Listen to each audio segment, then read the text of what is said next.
ஆண்டவராக இயேசு கிறிஸ்துவுக்குள் மிகவும் அன்பாக நேசிக்கப்பட்ட அன்புக்குரிய சகோதர சகோதரிகளே, யாவருக்கும் அன்பின் வாழ்த்துக்கள். விசேஷ விதமாக ஜீவனும் ஜீவ உரிமைகள் என்ற தலைப்பின் கீழாக சில உண்மைகளை பார்த்துட்ருக்குறோம். அந்த வகையில் இன்றைய நாளுக்குரிய ஒரு கேள்வி பதிலுக்குள்ளாக கடந்து போகும் முன்பாக ஒரு சிறிய ஜெபம் பண்ணிடலாம். வானத்துக்கும் பூமிக்கும் ஆண்டவரே, உமக்கே துதியும் சோஸ்திரமும் கனவும் மகிமையும் சதா காலங்களிலும் உண்டாயிருப்பதாக. பிதாவே, விசேஷ விதமாக எங்களுடைய வாழ்நாட்களில் ஒரு நாளை கூட்டி கொடுத்து மறுபடியுமாக இது போன்ற அநேக காரியங்களை நாங்கள் உணர்வுபூர்வமாக தெரிந்து கொள்ளும்படி நீர் செய்த நன்மைகளுக்காக செலுத்துகின்றோம். இப்பொழுதும் கூட நாங்கள் தெரிந்து கொள்ளக்கூடிய அனைத்து காரியங்களையும் உங்களுடைய கிருபையினால் எங்களுக்கு புரிய வேண்டுமாய் ஜபிக்கின்றோம். இவையாவும் எங்கள் மீட்பெரும் ரட்சகரும் குருவுமாகிய ஆண்டவராக இயேசு கிறிஸ்து நாமத்தினால் கேட்கிறோம் நல்ல பிதாவே, ஆமீன். ஓகே, சண்புக்குரிய சகோதர சகோதரிகளே, 1916 வருஷத்தில் கேட்கப்பட்ட ஒரு கேள்வி. பதில் கொஞ்சம் பெருசாக தான் இருக்கும், பட் எளிமையாக புரிஞ்சுக்க முடியும். சரிங்களா? ஸோ கேள்வி நல்லா தான் இருக்கும், நல்லா கவனிக்கலாம். உண்மையான நீதிமானாக்கப்படுதல் இல்லாமல்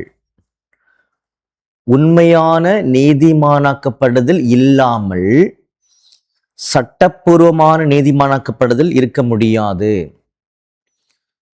ஸோ இந்த உண்மையான நீதிமானாக்கப்படுதல் இல்லாம சட்டப்பூர்வமான நீதிமாக்கப்படுதல் கிடையாது அப்படின்னு சொல்லி உங்க பேனாவில் நீங்க எழுதினதை நாங்கள் கேள்விப்பட்டிருந்தோம் அப்படின்னு சொல்றாங்க. இது எப்படி உண்மையாகும்? சபையின் நீதிமானாக்கப்படுதல் தற்போது சட்டப்பூர்வமாக இல்லையா?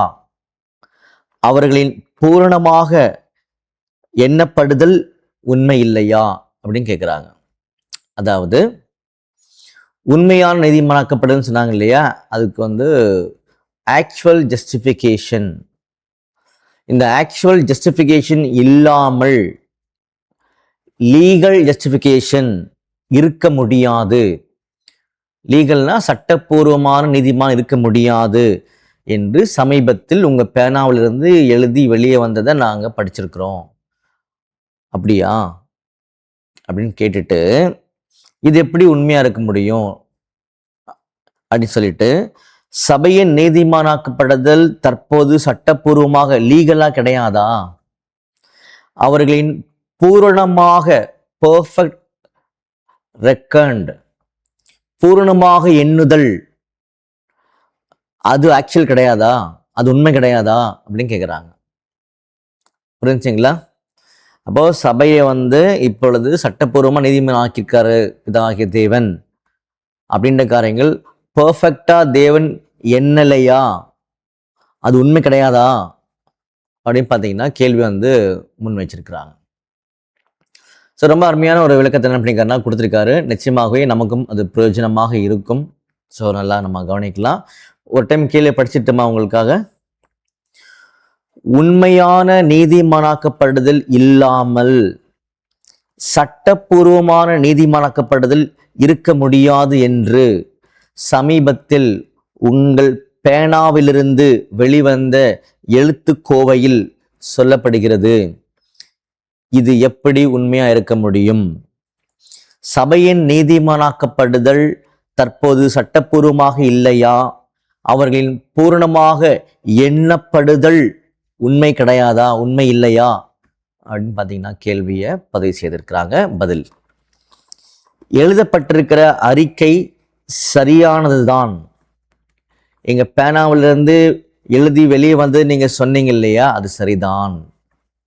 ஆனால் கேள்வி கேட்டவர் இவ்விஷயத்தை பற்றிய சரியான பார்வையை பெற்றிருக்கவில்லை. அப்ப கேள்வி கேட்டவர் இந்த ஜஸ்டிஃபிகேஷனை பற்றி, அதாவது உண்மையான நீதிமானாக்கப்படுதல், சட்டப்பூர்வமாக நீதிமானாக்கப்படுதல், இதை பற்றின ஒரு தெளிவு அவர்கிட்ட இல்லாதனால தான் இந்த கேள்வியானது வந்திருக்கும்னு நினைக்கிற மாதிரி சொல்றார். இங்க எழுதியிருக்கிறத படிக்கிறேன். ஆனால் கேள்வி கேட்டவர் இவ்விஷயத்தை பற்றி சரியான பார்வையை பெற்றிருக்கவில்லை. கேள்வி கேட்டவரின் மனதில் உள்ள தவறு இதுதான். இப்ப சொல்ல போறாரு. கேள்வி கேட்டவருடைய மனசுல ஒரு சின்ன தவறு இருக்குது, நான் அதை சொல்றேன் பாருங்கன்னு சொல்லி சொல்றாரு.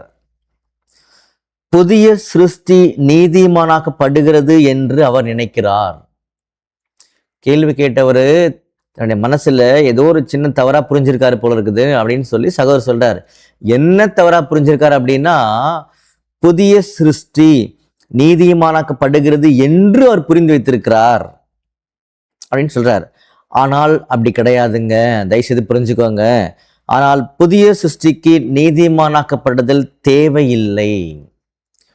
புதிய சிருஷ்டிக்கு நீதிமானாக்கப்படுதல் தேவை கிடையாது. ஒருபோதும் இதற்கு தேவை இருந்ததில்லை.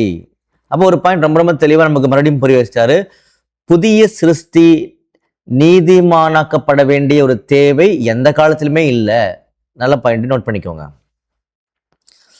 புதிய சிருஷ்டி எந்த தவறும் செய்திருக்கவில்லை, அதனால அதுக்கு நீதிமானாக்கப்படுதல் தேவையில்லை.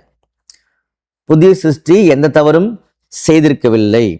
அடுத்த பாயிண்ட்ல இது எது நீதிமானாக்கப்படுதல்? இது பாவியாக இருந்த அந்த பழைய மனுஷன் தான், அவருக்கு தான் தேவை. யாருக்கு தேவை? பாவியா இருக்கக்கூடிய பழைய மனுஷனுக்காக. பார்த்தீங்களா, அவரைத்தான் நீதிமானாக்கணும், புதிய சிருஷ்டியை கிடையாதுங்கன்னு சொல்றார். ரொம்ப அருமையான ஒரு காரியத்தை நமக்கு புரிய வைக்கிறார். சொல்லிட்டு எவன் அந்த பாவியான மனுஷன், இவன் பாவ மனப்பான்மைகளை சுதந்திரித்திருந்து சாபத்திற்குள்ளாகி இருந்தவன் ஆவான். அப்போ பாவத்தினுடைய டெண்டன்சிஸ், அதாவது விளைவுகள், அதோட பாதிப்புகள்லாம் பெற்றக்கூடிய மனுஷன் தான் அந்த பழைய மனுஷன். அவர் தான் அந்த சாபத்திற்குள்ளாக இருக்கிறாரு. நல்ல விளக்கம் தானே, உங்களுக்கு புரிஞ்சு இல்லை? பழைய மனுஷன், அவரைத்தான் நீதிமானாக்கணும், அவர் தான் பாவியா இருக்காரு, பாவத்தினுடைய எல்லா விதமான அந்த குணலட்சணங்களை அவர் தான் பெற்றிருக்கிறாரு, அவர் தான் சாபத்துக்குள்ளா இருக்காரு. அப்ப அவர் தான் நீதிமானாக்கணும். புதிய சிருஷ்டி தான் எந்த பாவமையும் பண்ணலையே, பண்ணவே முடியாது. அப்புறம் எப்படி புதிய சிருஷ்டியை நீதிமானாக்குறது? அப்போ உங்களுடைய தவறு என்ன? புதிய சிருஷ்டி தான் நீதிமானாக்கணும்னு நினைச்சனால தான் இந்த கேள்வி வந்திருக்குதுன்னு சொல்லி எக்ஸ்பிளைன்மெண்ட்டே வராரு. அடுத்ததுல இந்த பழைய மனுஷனுக்குத்தான் புதிய சிருஷ்டி ஆவதற்கு முன்பு நீதிமானாக்கப்படும் தேவை இருந்தது. நல்லா பாருங்க இந்த பாயிண்ட. இந்த பழைய மனுஷனுக்கு தான் இவரை புதிய சிருஷ்டி ஆக்குவதற்கு முன்னாடியே நீதிமானாக்கப்படுதல் தேவைப்படுது. நல்ல பாயிண்ட் இல்ல? புரிஞ்சுங்களா? பழைய மனுஷன் இருக்காங்க இல்லையா, இந்த பழைய மனுஷன் தான் பாவி, பாவத்தினுடைய எல்லா தன்மைகளும் விளைவுகளும் இருந்து சாபத்துக்குள்ளாக பழைய மனுஷன் இருக்கார். இவரை புதிய சிருஷ்டியாக மாற்றுவதற்கு முன்பாக இவரை தான் நீதிமானாக்கணும். புரிஞ்சுங்களா? இவரை தான் நீதிமானாக்கணும் அப்படின்னு சொல்றாரு. இந்த நீதிமானாக்கப்படுதல் உண்மையான ஒன்றாக இருக்க வேண்டும். இது ஆக்சுவல் தான், உண்மையான ஒன்றாக இருக்க வேண்டும், நேர்மையானதாக இருக்க வேண்டும் அப்படின்னு பார்த்தீங்கன்னா சொல்றாரு. சரிங்களா? போனஃபைட் சர்டிஃபிகேட் சொல்றேன் பார்த்தீங்களா, உலகத்துல உண்மையான ஒரு தகவலை கொடுங்கன்னு கேட்குறாங்க இல்லையா, அந்த மாதிரி இது நேர்மையானது தான், உண்மையானது தான், ஆக்சுவல் தான் ஜஸ்டிஃபிகேஷன் அப்படின்னு சொல்றாரு. நாம் நீதிமான்களாக்கப்படுகிறோம், நாம் எதிர்பார்ப்பது போன்றல்ல. நாம் நீதிமான்களாக்கப்படுகின்றோம், ஆனால் நாம நம்புற மாதிரி, நாம் எதிர்பார்க்கிற மாதிரி அது கிடையாது. ஆனால் நீதிமானாக்கப்பட்டவுடன் பிதாவினால் ஏற்றுக்கொள்ளப்படுகின்றோம். அப்ப நீதிமானாக்கக்கூடிய இந்த காரியத்தை நாம நம்புற மாதிரி எதிர்பார்க்கிற மாதிரிலாம் கிடையாது. நம்மள உண்மையாகவே ஆக்சுவலாவே நீதிமானா மாத்துறாரு. மாத்தின உடனே பிதாகிய தேவன் நம்மை ஏற்றுக்கொள்கிறார், அவரால் ஏற்றுக்கொள்ளப்படுகின்றோம் அப்படின்னு பார்த்தீங்கன்னா சொல்றாரு. சரிங்களா? அடுத்ததுல இது ஒரு உண்மையான பரிமாற்றமாகும், டிரான்சாக்ஷன், ரியல் டிரான்சாக்ஷன். இது காசு போட்டாச்சுன்னு நினைச்சுக்கோங்க பேங்க்ல, அப்படி கிடையாது, போட்டாச்சு அப்படின்றாரு. இது ஒரு உண்மையான பரிமாற்றமாகும். அடுத்து நல்ல விளக்கம் வரப்போது பின்னாடி, நல்லா கவனிங்க. தனிப்பட்டவர்களாக நாம் ஒவ்வொருவரும் நம்முடைய முழுமையான அர்ப்பணிப்புடன் நம்மை நமது கர்த்தருடைய கைகளில் ஒப்பு கொடுத்த அந்த சமயத்தில் தான் இது நடந்தது அப்படின்னு பார்த்தீங்கன்னா இது சொல்றாருன்னு சொல்லி படிக்கிறோம். சரிங்களா? நல்லா கவனிங்க இந்த பாயிண்ட. அதாவது நாம நீதிமானாக்கக்கூடிய ஒரு காரியமானது உண்மையான ஒரு பரிமாற்றம். தனிப்பட்டவர்களாக இண்டிவிஜுவலி தனிப்பட்டவர்களாக நாம் ஒவ்வொருவரும் நம்முடைய முழுமையான அர்ப்பணிப்புடன் நம்மை நமது கர்த்தருடைய கைகளில் ஒப்பு கொடுத்த அந்த சமயத்துல தான் இது நடக்குது. எது நடக்குது? நீங்க சொல்லுங்க பதில். நீதிமானாக்கப்படுதல் நடக்குது. அது ஆக்சுவல் தான், உண்மைதான், நேர்மையான காரியம்தான் அப்படின்னு பார்த்தீங்கன்னா சொல்றாரு. புரிஞ்சுங்க இல்லையா? நம்முடைய அர்ப்பணிப்பு மிக மிக உண்மையாக கர்த்தருடைய கையில் கொடுக்கப்படும் பொழுது நீதிமானாக்கப்படுறது நடக்குது. அப்பதான் நம்ம புதுசியா மாற முடியும் அப்படின்றார். அடுத்ததுல அந்த சமயத்தில் கர்த்தர் இயேசு நம்மை ஏற்றுக்கொண்டார். இது உண்மையானதாகும், ஆக்சுவல் உண்மையானதாகும் அப்படின்னு சொல்றார். ஆனா நம்ம எதிர்பார்க்கிற மாதிரி இல்லை. நம்ம எதிர்பார்க்கிற மாதிரின்னு சொன்ன உடனே அதுல ஒரு சின்ன பாயிண்ட் இருக்குது. அதனால அவர் அழகா அந்த வார்த்தையை சேர்த்தார் இடையில. நம்ம எதிர்பார்க்கிற மாதிரி கிடையாது. ஆனா பிதாவாகிய தேவன் நம்மளை அடைசுகிறது உண்மையாகவே நம்மளை நீதிமன் இருக்கிறாங்கன்னு சொல்றார். சரிங்களா? அடுத்ததுல இதை தொடர்ந்து தேவன் மரித்தவர்களாகவே நம்மை எண்ணுகிறார் என்ற அளவிற்கு இது உண்மையாக உள்ளது. இந்த பாயிண்ட் புரியணும். இந்த பாயிண்ட் இப்ப படிச்ச பாயிண்ட் என்ன சொல்லலாம்னு சொல்லி பார்த்தீங்கன்னா, நம்முடைய அநேசுகிறது நம்மளை ஏற்றுக்கிட்டார் இல்லையா? ஏற்றுக்கிட்ட உடனே இதை தொடர்ந்து தேவன் நம்மை மரித்தவர்களாகவே எண்ணுகிறார். அந்த அளவுக்கு இது நீதிமானாக்கப்படுதல் உண்மையா இருக்குது. புரியுதுங்களா? நாம அர்ப்பணிப்புல முழுமையாக கர்த்தருடைய கரத்துல ஒப்பு கொடுத்ததுனால நம்மை நம்முடைய ஆண்டவராக இயேசு கிறிஸ்து ஏற்றுக்கொள்கிறார். இதை தொடர்ந்து பிதாவாகிய தேவன் நிரந்தரமா செய்யறாரு, நம்ம செத்துட்டோம் அப்படின்னு நினைக்கிறார். அந்த அளவுக்கு இது உண்மையான காரியம். புரிஞ்சுங்களா? நம்ம உண்மையாக மரித்து விட்டோம் சொல்லி அவர் கருதுகிறாரு. அந்த அளவுக்கு நீதிமானாக்கப்படுதல் உண்மை அப்படின்னு பாத்தீங்கன்னா சொல்றாரு. சரிங்களா? திரும்ப படிச்சிருந்தா நீங்க கரெக்டா புரிஞ்சுக்கோங்க. தனிப்பட்டவர்களாக நாம் ஒவ்வொருவரும் நம்முடைய முழுமையான அர்ப்பணிப்புடன் நம்மை நமது கர்த்தருடைய கைகளில் ஒப்பு கொடுத்த அந்த சமயத்தில் தான் இது நடந்தது. அந்த சமயத்தில் கர்த்தர் இயேசு நம்மை ஏற்றுக்கொண்டார். இது உண்மையானதாகும். இதை தொடர்ந்து தேவன் மரித்தவர்களாகவே நம்மை எண்ணுகிறார். உண்மையிலே நீங்க செத்தது மாதிரி நினைச்சுக்கிறேன்றார். அப்படி நினைக்கிறார் இல்லையா? அப்படி நினைக்கிறது தேவன் சாதாரண நினைக்க மாட்டாரு. அப்படி நினைக்கக்கூடிய அளவுக்கு இந்த நீதிமானாக்கப்படுதல் பார்த்தீங்கன்னா உண்மையாக உள்ளது அப்படின்னு சொல்றார். சரிங்களா? இப்ப பாருங்க, தேவன் நம்மளை மரித்தவர்கள் சொல்லி என்றார் இல்லையா? அப்படின்னு என்ன அர்த்தம்னா நீதிமானா நம்மளை அக்செப்ட் பண்ணிக்கிட்டார் அவரு. அப்போ அந்த மரித்தவர்களாக என்பது செத்துட்டோம் அப்படின்ற மாதிரி இதே நினைக்கிறாரு பார்த்தீங்களா? அந்த அளவுக்கு நீதிமான் அப்படின்ற காரியம் பார்த்தீங்கன்னா உண்மையாக தான் இருக்குது, அது ஆக்சுவல் தான் அப்படின்னு பார்த்தீங்கன்னா சொல்றாரு. சொல்லிட்டு தேவன் சீர் பொருந்துதலுக்கான எந்த உரிமையும் நாம் கொண்டவர்களாகவோ அல்லது வேறு மனுஷீக முறையிலான எதுவும் இருப்பதாகவோ நம்மை இனிமேல் அங்கீகரிக்கிறதில்லை. பார்த்தீங்களா? அதனாலதான் இடையில ஏற்கனவே ஒரு வார்த்தையை சேர்த்தாருன்னு சொன்னேன். நாம நினைக்கிற மாதிரி இது கிடையாது, ஆனா உண்மைதான், ஆக்சுவல் தான் அப்படின்னு சொன்னார். அப்போ இந்த இடத்துல ஒரு வார்த்தையை சொன்னார் பார்த்தீங்களா? என்ன சொன்னாருன்னா சீர் பொருந்துதலுக்கான எந்த உரிமையும். அப்ப சீர் பொருந்துதலுக்கான எந்த உரிமைன்னா இது யாருக்குரியது? உலகத்துக்குரியது. உலகத்தை தான் அவர் சீர்படுத்தணும். சீர் பொருந்துதலுக்கான சலுகைகள் உரிமைகள்லாம் உலகத்தாருக்கு வரப்போகுது. அதுதான் அங்க ஆக்சுவல் ஜஸ்டிபிகேஷன் வரப்போகுது. அப்படிப்பட்ட ஒரு சீர் பொருந்தலுக்கான அந்த உரிமைகளை பெற்றுக்கொள்ளணும்னா அவர்கள் கீழ்ப்படிய ஆரம்பிக்கும் பொழுதே சரீரத்துடைய காரியங்களும் மாற ஆரம்பிக்கும். அந்த மாதிரி இப்ப பார்க்கல, அது புரிஞ்சுக்கோங்கன்னு சொல்ல வர்றாரு. சரிங்களா? இது புரிஞ்சு இல்லையா? திரும்ப படிக்கிறேன்.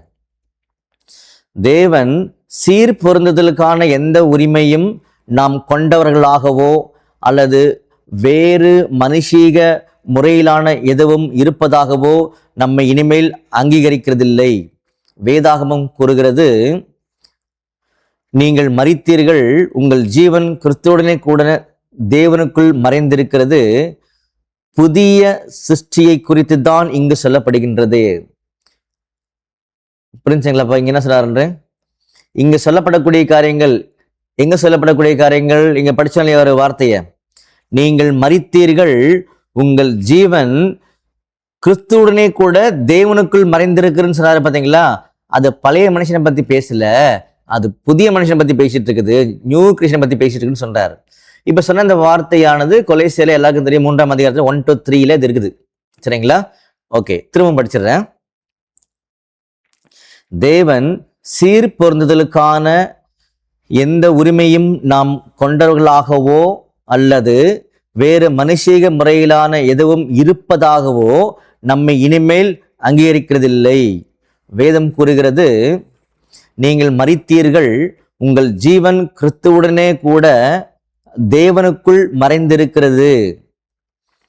இது மறைந்திருக்கிறது புதிய சிருஷ்டியை குறித்து தான் இங்கு சொல்லப்படுகிறது.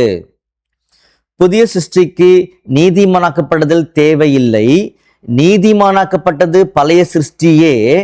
நீங்கள் பரிசுத்த ஆவியை பெற்றிருக்கிறது தான் இந்த நீதிமானாக்கப்பட்டிருப்பதற்கு நீதிமானாக்கப்பட்டிருக்கின்றது என்பதற்கான சரியான ஒரு சாட்சியாகும்.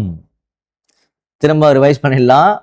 நாம நீதிமானாக்கப்பட்டிருக்கோன்றதுக்கு சரியான சாட்சி என்ன அப்படின்னா, பரிசுத்த ஆவியை பெற்றிருப்பது தான் நீதிமானாக்கப்பட்டதுக்கான சரியான சாட்சி அப்படின்னு சொல்றாரு. சரிங்களா? இப்ப நீங்க ஒரு பதில் சொல்லுங்க. நீங்கள் மரித்தீர்கள், உங்கள் ஜீவன் தேவனுக்குள் மறைந்திருக்கிறது, கிறிஸ்துவுடனே கூட தேவனுக்குள் மறைந்திருக்கிறது சொன்னார் இல்லையா? அதை எதை பத்தி பேசிட்டு இருக்காரு? அது புதிய சிருஷ்டியை பத்தி பேசிட்டு இருக்காருன்றத சொல்லிட்டாரு. சரிங்களா? அப்படி சொல்லிட்டு புதிய சிருஷ்டிக்கு நீதிமானாக்கப்படுதல் தேவை கிடையாது, பழைய சிருஷ்டி தான் நீதிமானாக்கியிருக்காரு. நீதிமானாக்கப்பட்டிருக்கோன்றதுக்கு என்ன அடையாளம்னா பரிசுத்த ஆவியை பெற்றிருப்பது தான் அதற்கு சாட்சின்றதையும் சொல்லி முடிக்கிறாரு. அடுத்து இல்லைன்னா முடிக்கல, இன்னும் நிறைய சொல்லுவாரு. இதிலிருந்து உங்களுடைய பழைய ஜீவன் மரித்திருக்கிறது, இதிலிருந்து உங்களுடைய பழைய ஜீவன் மரித்திருக்கிறது, உங்களுடைய புதிய ஜீவன் ஆரம்பித்திருக்கிறது. புதிய ஜீவன் தான் நியூ கிரியேஷன் ஆரம்பித்திருக்கிறது. புதிய ஜீவன் கிறிஸ்துவுக்குள் இருக்கிறது. அந்த புதிய ஜீவனுடன் மட்டுமே தேவன் தொடர்பு கொள்ளுவார். புதிய ஜீவன். அப்ப பழைய சிருஷ்டி கூட என்ன பண்ண மாட்டார்? தேவன் தொடர்பு கொள்ள மாட்டாரு. புரிஞ்சுங்களா? இந்த ஒரு பகுத்தறிவை நம்ம கட்டாயமா நான் கத்துக்கணும், நம்ம எல்லாரும் கத்துக்கணும் அதை. சரிங்களா? ஏன்னா என்னை பார்க்கும்போது 2 விஷயம் இருக்குன்னு உங்களுக்கு தெரியுது. ஒன்னு நியூ கிரியேஷன், ஒன்னு பழைய கிரியேஷன் இருக்குது. ஆனா தேவன் பார்க்கறது நியூ கிரியேஷனாக. அதனாலதான் சபைகள் எல்லாம் நம்ம முன்னாடி சொல்லி பழகிட்டோம், ஒரு சகோதரனை கிறிஸ்துவா பார்க்கணும், சகோதரி கிறிஸ்துவா பார்க்கணும் அப்படின்னு சொல்லும் போது நம்ம ரொம்ப அதிகமான ஆழங்கள் தெரியாம பண்ணிட்டோம். இப்ப நம்ம புரிஞ்சிருக்கு இல்லையா? நியூ கிரியேஷன் தான், அதுதான் பார்க்கணுமே தவிர பழைய மனுஷனை பார்க்க கூடாது. அப்ப எல்லாருடைய பார்வையும் முதல் எடுத்த உடனே பழைய மனுஷன் மீது தான் பதிய ஆரம்பிக்கும். இப்படி குறைகள், இப்படி குறைகள், அப்படி குறைகள் போது இல்லையா? அவன் நான் தேவனுடைய பார்க்கறதே கிடையாது. தேவன் பார்க்கறது புதிய சிருஷ்டி தான் பார்க்கிறாரு. புதிய சிருஷ்டியை கூட மட்டும்தான் அவர் தொடர்பே கொள்ளுவாரு அப்படின்னு பார்த்தீங்கன்னா சொல்லப்பட்டிருக்குது. அப்போ இந்த புதிய சிருஷ்டி எப்படி வந்துச்சு? இந்த பழைய மனுஷன் நீதிமானாக்குனால தான் புதிய சிருஷ்டி வந்துச்சு. அதனால தான் தேவன் பார்க்கிறாரு. புரிஞ்சுங்களா? அடுத்தது நல்ல ஒரு விளக்கம் வருது.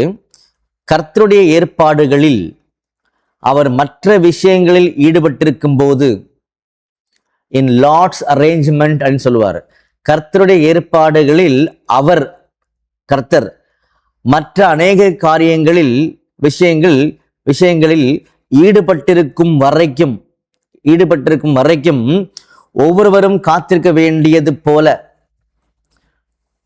பிதாகிய தேவன் நம்முடைய ஆண்டவர் இயேசு கிறிஸ்து ஒரு காரியத்தை செய்கிறாங்க, ஒரு காரியத்தை செய்துட்டு இருக்கிறாங்க. அதில் அவங்க ஈடுபட்டிருக்காங்க, இன்வால்வ் ஆகிட்டு இருக்கிறாங்க. அந்த வேலையை அவங்க செய்து முடிக்கிற வரைக்கும் நம்ம வெயிட் பண்ணணும். சரிங்களா? அந்த மாதிரி இது கிடையாது. எது கிடையாதுன்னா நீதிமானாக்கப்படுதல் கிடையாது. இப்படி புரிஞ்சுக்கோங்க. திரும்ப படிக்கிறேன். திரும்ப எக்ஸாம்பிள் சொல்லிட்டோமா, நம்முடைய கர்த்தர் அல்லது நம்ம பிதாகிய தேவன் நம்முடைய ஆண்டவர் இயேசு கிறிஸ்து ஒரு வேலையை செய்துட்டு இருக்கிறாங்க, அதுல ஈடுபட்டு இருக்க வரைக்கும் நமக்கு ஒன்று தேவைப்படுது. நீங்க வெயிட் பண்ணுங்க. சரிங்க, நீங்க வெயிட் பண்ணுங்க, இது முடியட்டும். புரிஞ்சுங்களா? இதை மைண்ட் வச்சுக்கோங்க. இப்ப நான் படிக்கிறேன். கர்த்தருடைய ஏற்பாடுகளில் அவர் மற்ற விஷயங்களில் ஈடுபட்டிருக்கும் வரைக்கும் ஒவ்வொருவரும் காத்திருக்க வேண்டியது போல அவர் ஒவ்வொருவரையும் தனிப்பட்டவர்களாக நீதிமானாக்குகிறது கிடையாது. நம்முடைய கர்த்தர் இங்கே பொழுது அந்த இயேசு கிறிஸ்து நம்ம ஒவ்வொருவரையும் நீதிமான் ஆக்குறது பார்த்தீங்கன்னா தனிப்பட்டவர்களாக கூப்பிட்டு நீதிமாக்குறது கிடையாது.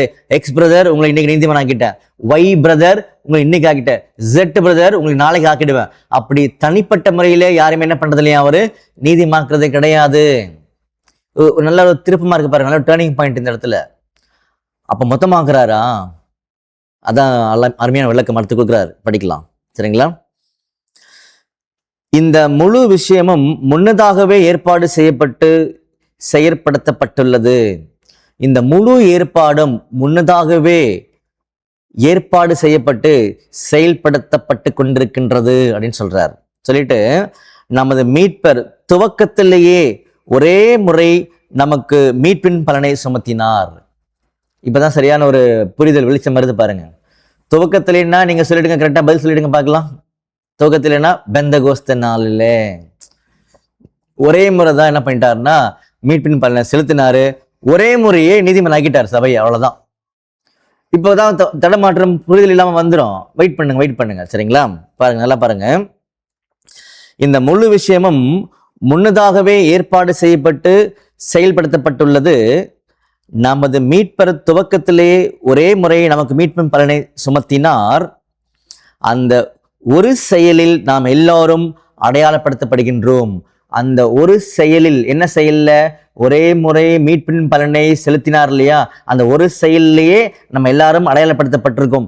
என்னன்னு அடையாளப்படுத்தப்பட்டிருக்கோம்னா அவர் சபையை நீதிமானாக்கிட்டார், அடையாளப்படுத்தப்பட்டிருக்கிறோம். அடுத்ததுல அவர் நமக்காக தேவனுடைய சமூகத்தில் பிரசித்தமாக ஆனபோது முழு சபையும் உள்ளடக்கி இருக்கிறது. அவர் நமக்காக தேவனுடைய சமூகத்துல போனார்ல, அப்படி போகும்போது அது முழு சபைக்காக போயிட்டாரே தவிர தனிப்பட்ட XYZக்காக அப்பப்போலாம் போல. ஒரே முறை இதாகிய தேவனுடைய சமூகத்துல அவர் போனாரு, அது முழு சபைக்கமாக போயிட்டார். அதுக்கான வசனம் பார்த்தீங்கன்னா எபிரேயர் 9:24 பார்த்தீங்கன்னா அவர் சொல்றாரு. அடுத்ததுல அந்த நேரத்தில் சுமத்தப்பட்ட பலன் முழு சபைக்கும் போதுமானாக இருந்தது. அந்த நேரத்தில் சுமத்தப்பட்ட பலன் முழு சபைக்கும் போதுமானதா இருந்தது. அந்த பலனினால், மெரிட் சரிங்களா, அந்த பலனினால் நாம் நீதிமான்களாக்கப்படுகின்றோம். அந்த பலனினால் நீதிமான்களாக்கப்படுகின்றோம். இப்ப நம்மளுக்கு புரிஞ்சிருக்கும், ஒரே டைம் தான் இதை செய்தாருன்னா அதோடைய பலன் பெந்தகோஸ்து நாள் செயல்பட ஆரம்பிச்சிருச்சு.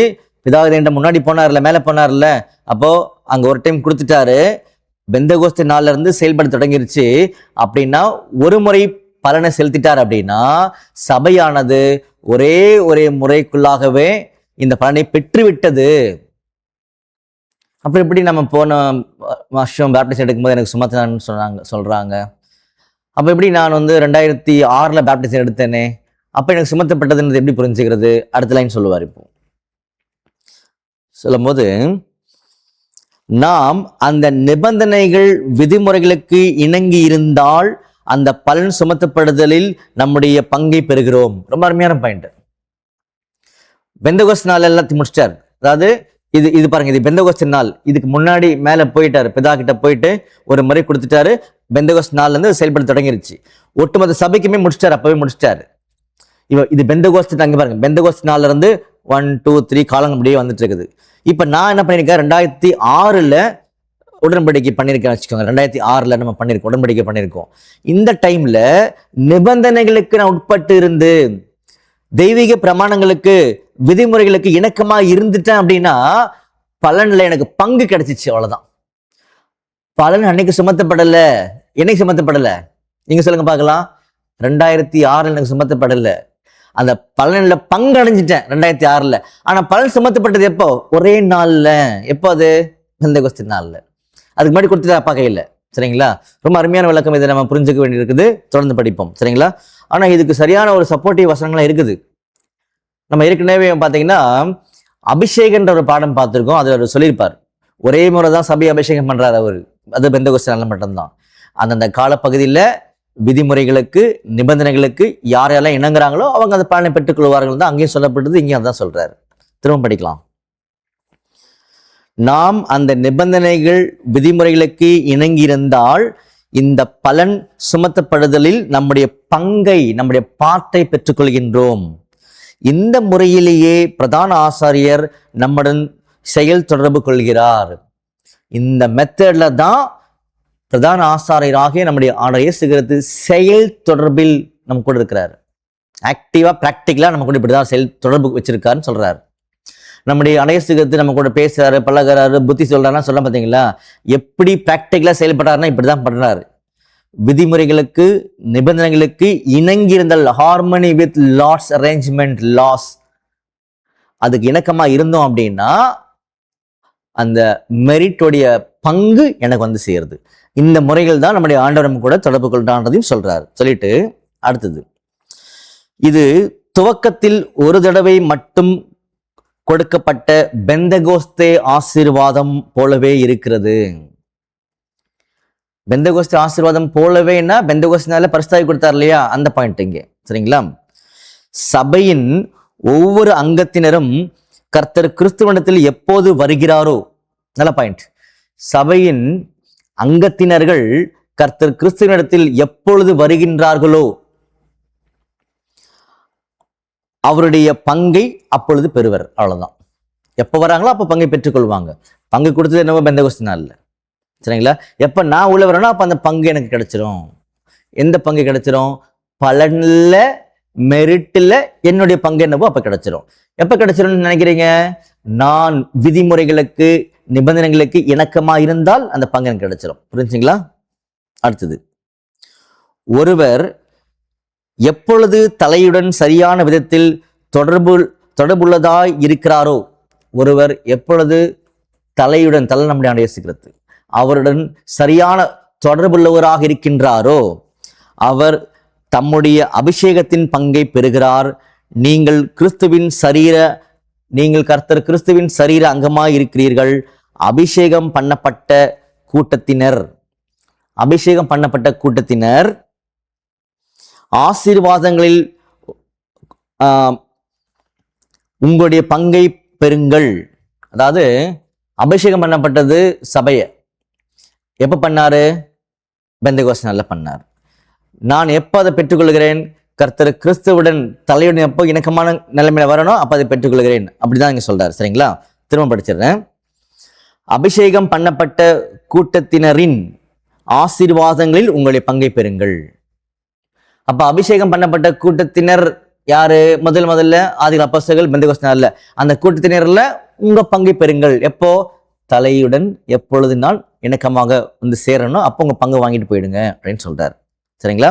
அதனால அன்னைக்குத்தான் நீங்க அபிஷேகம் பண்ணப்பட்டீங்க அடையாளம் கிடையாது. என்னைக்கு தான் ஞானஸ்தானம் வாங்கும்போது நான் அபிஷேகம் பண்ணப்பட்டேன் அப்படின்னு அடையாளம் அன்னைக்கு கிடையாது. அன்னைக்கு பங்கு வாங்கிட்டீங்க. ஆனா சபையான அபிஷேகம் பண்ணப்பட்டது எப்போ? பெந்தகோஸ்து நாள்ல. சரிங்களா? அடுத்த பாயிண்ட்ல, இவ்விதமாக சுவிசேஷ யுகத்தின் ஆரம்பத்தில் முழு சபைக்காக பிரதான ஆசாரியரால் செலுத்தப்பட்ட மீட்பின் பலன், ஒவ்வொருவரும் தன்னுடைய சரீரத்தை ஜீவ பலியாக ஒப்பு கொடுக்கும் போது ஒவ்வொரு தனிப்பட்டவரையும் நீதிமானாக்கும் வழியில் தானே இயங்கும் விதமாக செயல்படுகிறது. திரும்ப படிக்கலாம். அதாவது பெந்தகோஸ்து நாள், நல்லா கவனிச்சுக்கணும். பெந்தகோஸ்து நாள்ல அபிஷேகம் சபை கொடுக்கப்பட்டுச்சு. அதே போல இதே மாதிரிதான் பெந்தகோஸ்து நாள்ல சபைக்கு கர்த்தருடைய மீட்பின் பலன் மெரிட்டு சுமத்தப்பட்டாச்சு. இது வரைக்கும் புரிஞ்சில்ல? சுமத்தப்பட்டாச்சு. அதுக்கப்புறமா இப்ப இங்க பாருங்க, 2006 நான் தலையோடு தொடர்பு கொள்றேன், இணக்கமா இருக்கேன் அப்படின்னா அந்த அபிஷேகத்தோட பங்கு இப்ப வாங்கிக்கோ அப்படின்ட்டாரு என்கிட்ட. அதே நேரத்துல தான் எனக்கு இந்த நீதிமனாக்கப்படுறதுக்கூடிய காரியமும் அப்ப நடக்குது. இப்படிதான் ஒவ்வொருவருக்கும் அந்தந்த காலப்பேர் வந்து சேர்றாங்கன்னு பாத்தீங்கன்னா சொல்லி காமிக்கிறாரு. இது ஆக்சுவல் அப்படின்னு சொல்லிட்டாரு. ஆனா உலகத்தாருக்கு நடக்கிற மாதிரி நீங்க எதிர்பார்த்துக்காதீங்க. இது உண்மைதான், இதுதான் ஆக்சுவல் தான். ஆனா உலகத்தார்களை கம்பேர் பண்ணிக்காதீங்க, அவங்களுக்கு வேற அப்படின்னு பார்த்தீங்கன்னா சொல்றாரு. இது ஆக்சுவல் தான், சட்டப்பூர்வமானது தான் அப்படின்னு பார்த்தீங்கன்னா முடிக்கிறாரு. ஸோ ரொம்ப அருமையான பாயிண்ட். சந்தேகம் இருந்தால் திரும்ப படிங்க, முடிஞ்சா நீங்கள் கேளுங்க, நம்ம அது எக்ஸ்பிளனேஷன் கொடுக்கலாம். ஸோ தேவன் நிச்சயமாக ஆசிரியப்பார். ஒரு சிறிய ஜெபம் பண்ணி முடிச்சிடலாம். சர்வ வல்லமையும் மகா இரக்கமும் கிருபையும் நிறைந்த அன்பின் பிரலோக பிதாவே, உமக்கே துதியும் சோஸ்திரமும் கனமும் மகிமையும் சதா காலங்களிலும் உண்டாயிருப்பதாக. பிதாவே, விசேஷமாக இப்பேற்பட்ட நீதிமானாக்கப்படுதலுக்குரிய காரியங்களை நீர் எங்களுக்கு தெளிவுபட ஏற்ற சமயத்தில் சொல்லியிருக்கிறீர். அதுக்காக நன்றி செலுத்துகின்றோம்.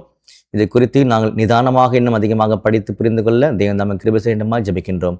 இவை யாவும் எங்கள் மீட்பெரும் இரட்சகரும் குருவுமாகிய ஆண்டவராக இயேசு கிறிஸ்துவின் நாமத்தினாலே கேட்கிறோம் நல்ல பிதாவே. ஆமேன்.